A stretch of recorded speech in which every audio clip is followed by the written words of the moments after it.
இப்படி அடிக்கடி மயக்கம் போட்டு விழறாங்களா இல்ல எப்பவாவது தானா?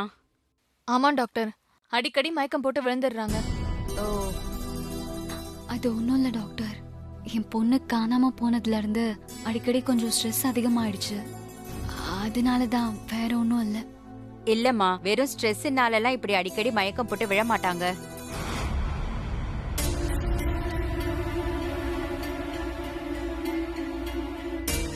இதுக்கு முன்னாடி இந்த மாதிரி நடந்தப்ப டாக்டர் வந்து பார்த்தாங்களா? ஆமா டாக்டர். ஓகே, அவங்க கொடுத்த ரிப்போர்ட்ஸ் ஏதாவது இருக்கா? இருக்கு டாக்டர். கொஞ்சம் கொடுங்க பார்க்கலாம். இந்தங்க.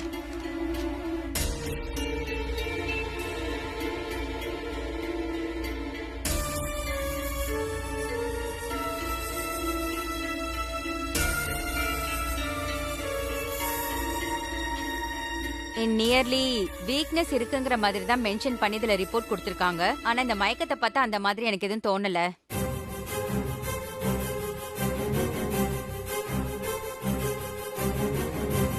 அடிக்கடி வாமிட் ஏதாவது வருதா? அப்படியெல்லாம் ஒண்ணும் இல்ல டாக்டர். நீ சும்மா இருமா, நீங்க சொல்லுங்க. இல்ல டாக்டர். இங்க பாருமா ஸ்னேகா, நீ எதையும் மறைக்காம உண்மையை சொன்னாதான் நான் ஃபர்தரா ட்ரீட்மெண்ட் உங்களுக்கு கொடுக்க முடியும். எதையோ மறைக்கிற மாதிரி இருக்கு.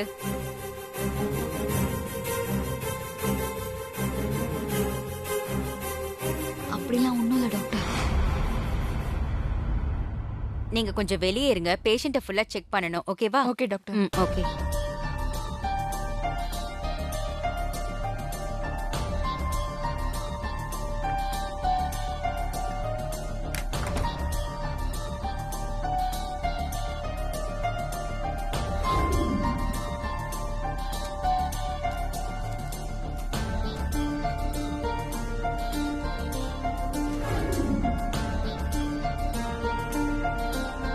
இங்க பாருமா, நீ ஏதோ மறைக்கிறங்கிறது மட்டும் நல்லா தெரியுது.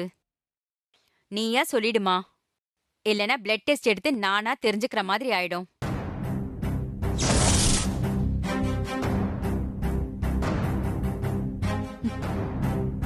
சொல்றேன் டாக்டர்.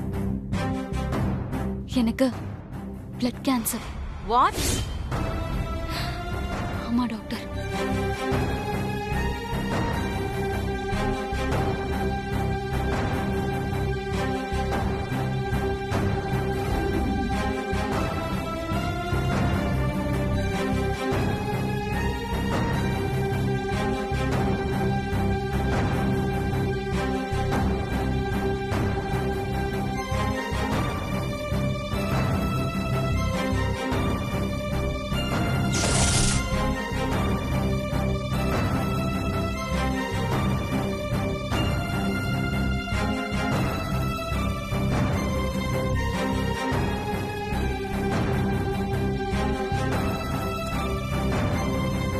இந்த மாதிரி உங்களுக்கு பிளட் கேன்சர் இருக்கிறது உங்க ஹஸ்பண்டுக்கு தெரியுமா? டாக்டர், எனக்கும் அவருக்கும் இன்னும் கல்யாணம் ஆகல. என்ன சொல்றீங்க? ஒரு குழந்தை இருக்குன்னு சொன்னீங்க. நாங்க ஒருத்தரை லவ் பண்ணோம். அந்த காதலால பிறந்த குழந்தை தான் மோனிஷா. ஓ, சந்தர்ப்ப சூழ்நிலையால அவர் பிரிய வேண்டியது வந்தது. இப்போதான் நாங்க திரும்ப ஒண்ணு சேர்ந்திருக்கோம். ஆனா விதி, என் பொண்ணு காணாம போயிட்டா. அப்போ இந்த நோயை பத்தி உங்க ஹஸ்பண்டுக்கு எதுவுமே தெரியாதா? தெரியாது டாக்டர். நான் தெரியப்படுத்தவும் விரும்பல டாக்டர். இந்த மாதிரி ஒரு பிரச்சனையை எத்தனை நாள் மறைச்சு உன்னால சமாளிக்க முடியும்? கொஞ்ச நாள். என் பொண்ணு திரும்ப கிடைச்சிட்டா போதும். அவளை அவர்கிட்ட ஒப்படைச்சிட்டு எல்லாம் உண்மையா சொல்லிட்டு நான் நிம்மதியா செத்துருவேன். இடியட் மாதிரி பேசாதீங்க. கேன்சர் வந்தா எல்லாரும் செத்து போகணுங்கிறது கிடையாதுமா. அதுக்கு ட்ரீட்மெண்ட் எடுத்துக்கிட்டு குணமானவங்களும் இருக்காங்கம்மா. பாசிட்டிவா நினைங்க. Be positive. இப்போதைக்கு மயக்கம் வராத மாதிரி இருக்கிறதுக்கு மருந்து எழுதி தரேன். ஃபர்தரா உங்க ஹஸ்பண்ட் கிட்ட இத பத்தி பேசிட்டு ட்ரீட்மெண்ட்க்கு என்ன பண்ணலாம்னு ஏற்பாடு பண்ணலாம் நாம. ஓகே.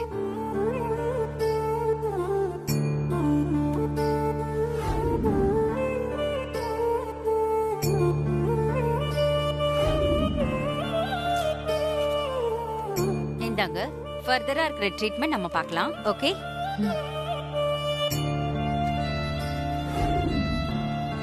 சொல்லுமா. டாக்டர், இல்ல உங்க ஃபேமிலி மெம்பர்ஸ் யார்கிட்டயும் நான் சொல்ல மாட்டேன். பயப்படாதீங்க. Okay, take care. தேங்க்யூ.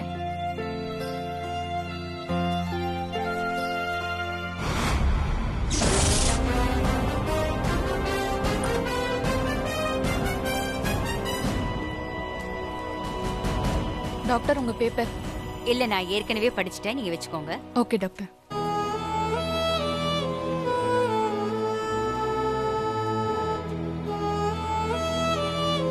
அம்மா குளிக்கிறீங்களா? ம், கொஞ்சம் வெந்நீர் வைங்க. சரிங்க. இது என்ன பேப்பரு? டாக்டர் கொடுத்துட்டு போனாங்க.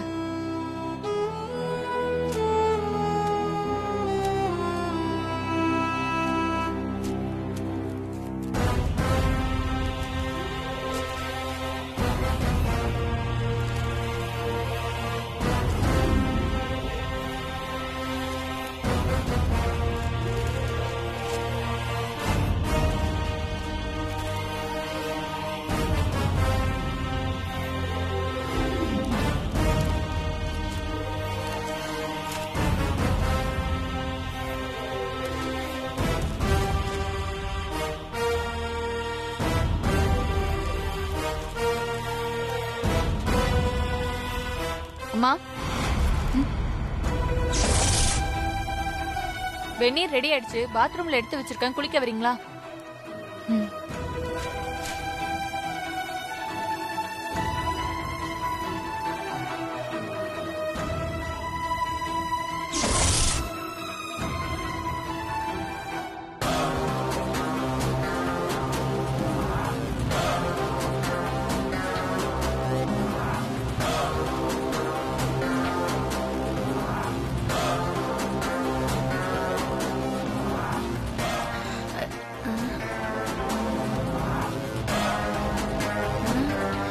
யார் கண்ணிலையும் மாட்டாம பேப்பர் எடுத்துட்டு போலான்னு பார்த்தா மாப்பிள்ளை நிக்கிறாரே. இவருக்கு தெரியாம இந்த பேப்பர் எடுத்துட்டு போகணுமே.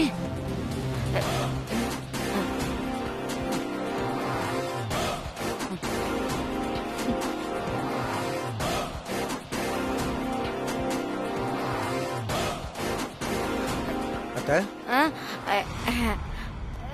சொல்லுங்க என்னத்தை, எதையோ மாப்பிள்ள. மறைச்சு கொண்டு போற மாதிரி இருக்கு. ஒண்ணும் இல்லைங்க மாப்பிள்ள, நியூஸ் பேப்பர். அத பார்த்தா நியூஸ் பேப்பர் மாதிரி தெரியலையே. ஐயோ மாப்பிள்ள, நியூஸ் பேப்பர் தான் இது. இதுல நிறைய சமையல் குறிப்பு வரும்னு கண்மணி சொன்னா, அதான் வாங்கிட்டு வந்தேன். ஆமா ஆமா, உங்க பொண்ணு அப்படியே சமைச்சிட்டாலும் வெறும் நியூஸ் பேப்பர் தானே, அதையே மறைக்கணும். கொண்டாங்க, நான் படிச்சு தரேன்.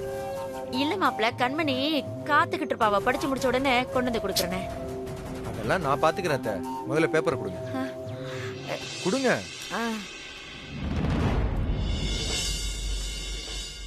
நீங்க போங்க, நான் படிச்சுட்டு கொண்டு வரேன். போங்க போறோம் போங்க.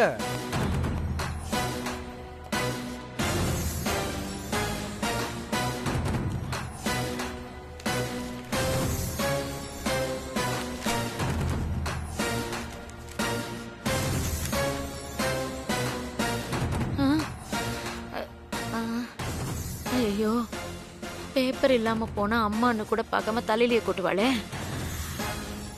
பாவி மனுஷன், ஒரு நிமிஷம் லேட்டா வந்திருக்க கூடாது. எல்லாம் நம்ம தலையெழுத்து. சமாளிப்போம்.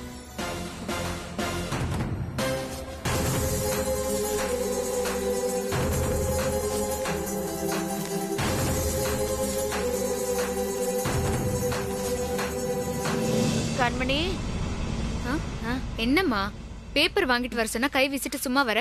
இல்லடி, நான் பேப்பரை வாங்கிட்டு வீட்டுக்குள்ள வந்துட்டு இருந்தேனா, அப்ப மாப்பிள்ளை எதிர்க்க வந்தாரு. பேப்பரை படிச்சுட்டு தரேன்னு சொல்லி வாங்கிக்கிட்டாரு. அதான் கொடுத்துட்டு வந்தேன். ஏமா, ஒரு பேப்பர் ஒழுங்கா வாங்கிட்டு வர துப்பு இல்ல உனக்கு? உன்கிட்ட போய் இந்த வேலையை கொடுத்தேன் பாரு. ச்சே. சரி வா, அவர்கிட்ட போய் பேப்பரை வாங்கிட்டு வரலாம்.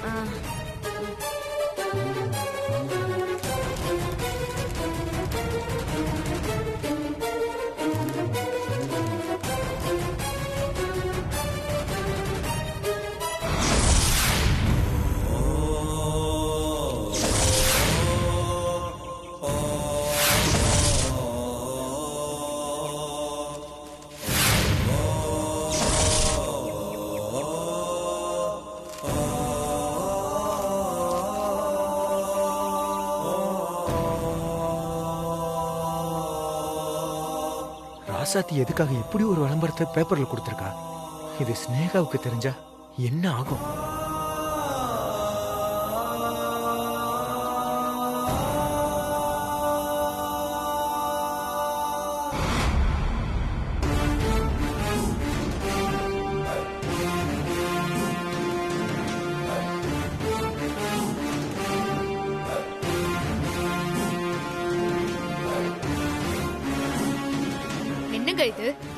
ரோஜாவை பத்தி ராசாத்தி விளம்பரம் கொடுத்திருக்கா. இதுக்குதான் அவசர அவசரமா குழந்தைய என்கிட்ட இருந்து பறிச்சுட்டு போனாளா? இதையெல்லாம் என்ன ஏதுன்னு கேட்கவே மாட்டீங்களா? என்னதான் எப்பவுமே குறை சொல்லுவீங்க.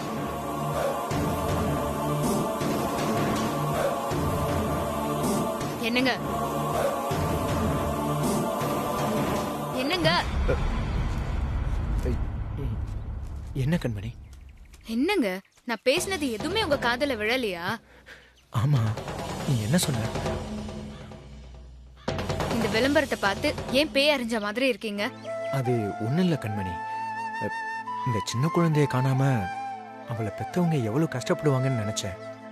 அதான் அப்படியே நின்னுட்டேன். ராசாத்தி சுயநலமா தான் இந்த விளம்பரத்தையே கொடுத்திருக்கா. என்ன கண்மணி சொல்ற? இதுல அவளுக்கு என்ன சுயநலம்? அந்த குழந்தை இனியனுக்கும் வேற ஒரு பொண்ணுக்கும் பிறந்த குழந்தைன்னு ஊரே பேசிக்குது. ஊர் வாய அடைக்கதான் இப்படி ஒரு விளம்பரத்தை கொடுத்திருக்கா. உங்களுக்கு இன்னும் புரியலையா? இப்படி ஒரு விளம்பரம் கொடுத்தா இது இனியன் குழந்தை இல்லைன்னு ஊரு நம்ப வச்ச மாதிரியும் இருக்கும்ல, அதுக்குதான். எப்படி கிரிமினலா யோசிக்கிறா பாருங்க அந்த ராசாத்தி. ஏய், யாரு ராசாத்தி கிரிமினலா யோசிக்கிறாளா? நீ தான் அப்படி யோசிச்சுட்டு இருக்க. இனி என்ன வாய் கூசாம அந்த குழந்தையோட அப்பான்னு சொல்றியே, உனக்குலாம் மனசாட்சியே இல்ல? நான் இனியன் தானே அந்த குழந்தையோட அப்பான்னு சொன்னேன். என்னமோ உங்களை நான் அந்த குழந்தையோட அப்பான்னு சொன்ன மாதிரி இப்படி கோவப்படுறீங்க.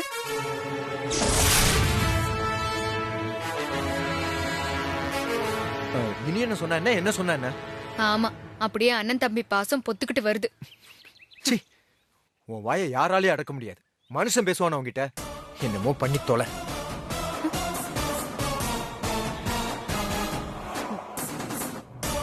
என்ன கண்மணி, திடீர்னு அப்படி ஒரு வார்த்தை சொல்லிட்டேன் பாரு. மாப்பிள்ள கோச்சிட்டு போறாரு. போகட்டும் விடுமா. கொஞ்ச நாளாவே அவரு சரியில்லை. காலையிலேயே நேரமா போறாரு, அப்புறம் நைட்டு லேட்டா தான் வராரு. கேட்டா ஏதேதோ காரணம் சொல்றாரு. பொய் சொன்னா கண்டிப்பா இன்னைக்காவது மாட்டிக்க தான் போறாரு.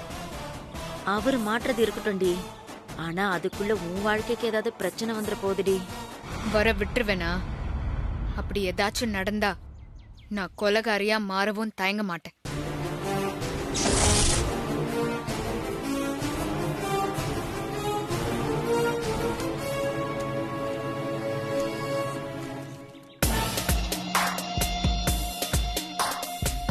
அதை விடுமா, இந்த விளம்பரத்தை வச்சு ராசாத்தி கிட்ட சின்னதா ஒரு விளையாட்டு காட்டுவோமா? என்னடி பண்ண போற கண்மணி? அது ஒண்ணும் இல்லம்மா. இப்போ இந்த போன் நம்பருக்கு போன் பண்ணி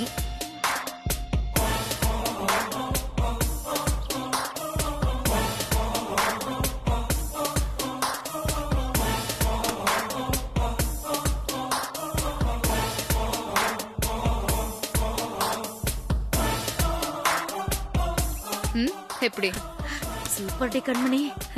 சரி வா, அந்த ராசத்திய வச்சு செய்யலாம். வா வா.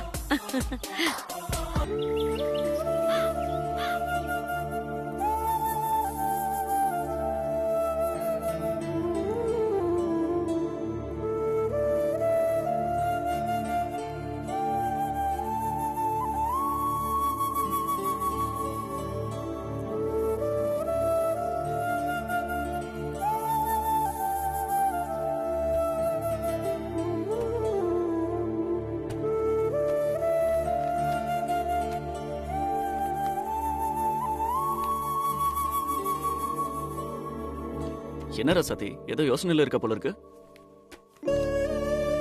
ஒண்ணு இல்ல மாமா, ரோஜாவை பத்தி பேப்பர்ல விளம்பரம் கொடுத்தோம்ல, அத பார்த்து யாராவது வருவாங்கன்னு பார்த்தா ஒருத்தரும் வரல. அத பத்தி தான் நினைச்சிட்டு இருக்கேன். இப்பதானே விளம்பரம் கொடுத்துருக்கோம். சீக்கிரமே யாராவது விளம்பரத்தை பார்த்து காண்டாக்ட் பண்ணுவாங்க. நீ கொஞ்சம் பொறுமையா இரு. ஒருவேளை ரோஜா சம்பந்தப்பட்டவங்க இது வரைக்கும் பேப்பர் பார்க்காம கூட இருந்திருக்கலாம். மாமா, ஒருவேளை ரோஜாவுக்கு சொந்த பந்தம்னு யாரும் இல்லையோ, அதனாலதான் காண்டாக்ட் பண்ணாம இருக்காங்களா? அப்படி கூட இருக்கலாம். ஆனா ஒண்ணு, ரோஜாவை தேடி யாரும் வரலன்னா பிரச்சனையே இல்லை. அவளை நம்மளே வச்சுக்கலாம்.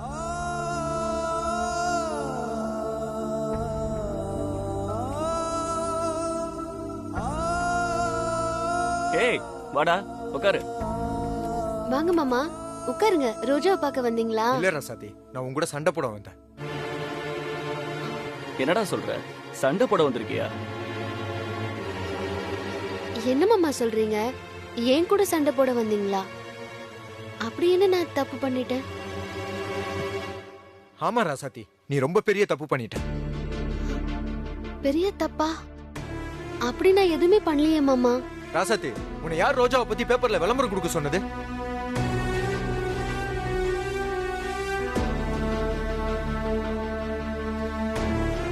ஏன் மாமா, கொடுத்ததுல என்ன தப்பு? இவ்வளவு நாள் குழந்தை வீட்டுல இருந்தும் அவளை தேடி அவங்க அப்பா அம்மாவோ உறவுக்காரங்களோ யாரும் வரல.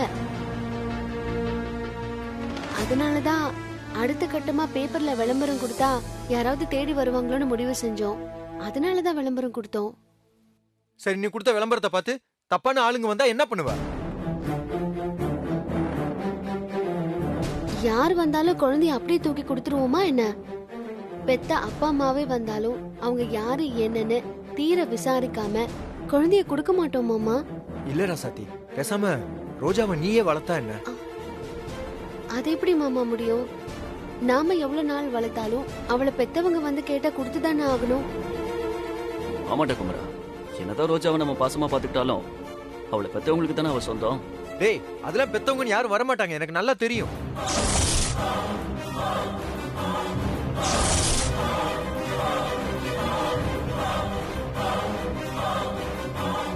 என்னடா குழந்தைய பெத்தவங்க வரமாட்டாங்கன்னு இவ்வளவு உறுதியா சொல்ற?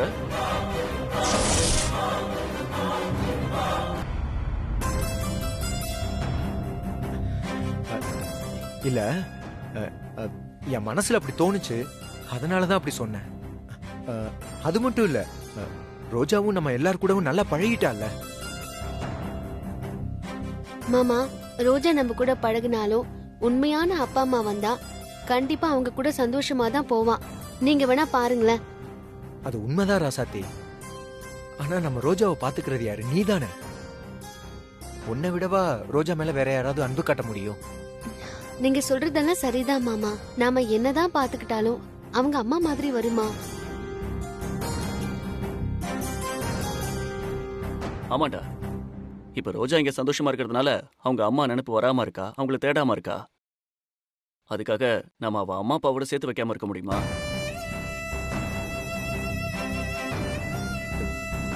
சரிடா, நான் உங்க வழிக்கே வரேன். ஒருவேளை ரோஜாவை தேடி பெத்தவங்கன்னு யாராவது வந்தா கண்டிப்பா உங்களை என்கிட்ட காட்டிட்டு தான் ரோஜாவை அனுப்பணும். சரிடா. சரிங்க மாமா. குமரா, நீ நடந்துக்கிறதெல்லாம் பார்த்தா ரொம்ப வினோதமா இருக்குடா. ரோஜா மேல நீ காட்டுற அக்கறை கொஞ்சம் அதிகம்னு தோணுது. இல்லடா, ரோஜா குட்டியோட ரொம்ப க்ளோஸா பழகிட்டேன்ல, அதான் அவன் நல்லா இருக்கணும்னு ராசாத்தி மாதிரி நானும் அக்கறை எடுத்துக்கிறேன். ம். மத்தபடி வேற ஒண்ணும் இல்லடா. ஆனா திரும்பவும் சொல்றேன், என்ன ஆனாலும் ரோஜாவோட பேரண்ட்ஸை என்கிட்ட காட்டாம ரோஜாவை அனுப்பக்கூடாது. சரியா? சரிங்க மாமா. ரோஜா குட்டி, விளையாடுறீங்களா? சரி, விளையாடுங்க. விளையாடுறேன்னு வெளியே எங்கேயும் போயிடக்கூடாது. வீட்டுக்குள்ள சமத்தா இருக்கணும். சரியா? நான் வரட்டுமா? வரேன் ராசாத்தி. சரிங்க மாமா. குமரம் பண்றதெல்லாம் பார்த்தா என்னமோ ரோஜா அவன் சொந்த பொண்ணு மாதிரி பாசம் காமிக்கிறான். நாம என்ன பண்ணோம்? அவ அப்பா அம்மா கிட்ட சேர்க்கறதுக்கு தானே விளம்பரம் கொடுத்தோம். அதுக்கே இவ்வளவு கோவப்பட்டு போறான். ஆ, எனக்கும் அதான் மாமா புரியல.